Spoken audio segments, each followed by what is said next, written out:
everybody, Alec Barry, your resident road safety expert from Mobility Engineering, back again for another Q&A.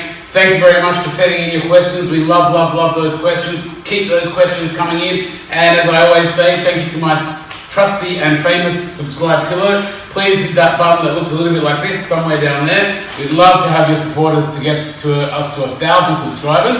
And let's get into today's question. Alright, so without any delay, today's question comes from another occupational therapist, one of our lovely community out there. And the question is quite an interesting one because it raises a few kind of little liability kind of issues as well, so let's get into it.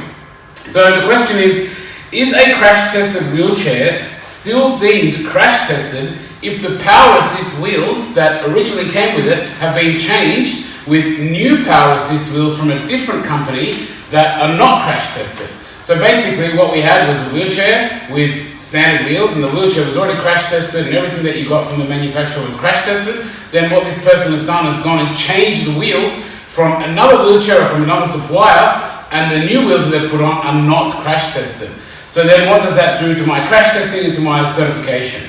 So in a short answer, basically it voids your crash testing. So it means that your wheelchair, once you change it from the original setup of how it was originally crash tested, it is no longer deemed as crash tested, right? So how does that work? So, or what's the sort of details behind it? Basically, when you do a crash test, you crash test a particular product, like a wheelchair or a car or whatever, in a certain way. And then when you go and sell that product to market, you have to sell it in the exact same way that you crash tested it in order for you to call it a crash tested product. Once you change something on that, even the slightest thing that affects the way it was secured or affects the way it was on the ground or anything like that, then you change the original certification and you change the testing, and as a result, all of that testing that you got is void. So if I change the wheels, the product is no longer crash tested, if the wheels are not crash tested.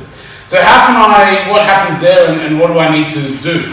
So first of all, if you want to, one possibility is you can go back to the manufacturer of the wheelchair, and the manufacturer of the wheelchair may be able to give you some kind of authority, or may be able to assess the new wheels and say, yeah, they're okay, our product will be fine. Get something in writing, always. Or another alternative is you can go to a local certifying engineer that does ADR or automotive certification, and you can get them to do an assessment, and then maybe they can give you a new certificate to say that with this new setup, the crash testing is still okay. And we've done our assessment, we think the new wheels will still hang up to the loads and all that kind of stuff. So that's another thing. But you've got to be careful as an occupational therapist from a prescribing point of view and from a liability point of view.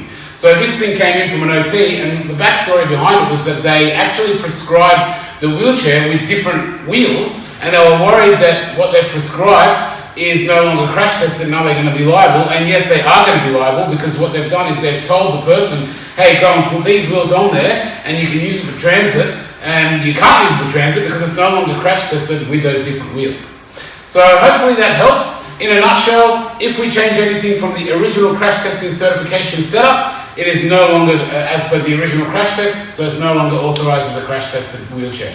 Thank you very much for sending in your questions. We love those questions. Keep those questions coming in and hit that subscribe button down there. See you next time.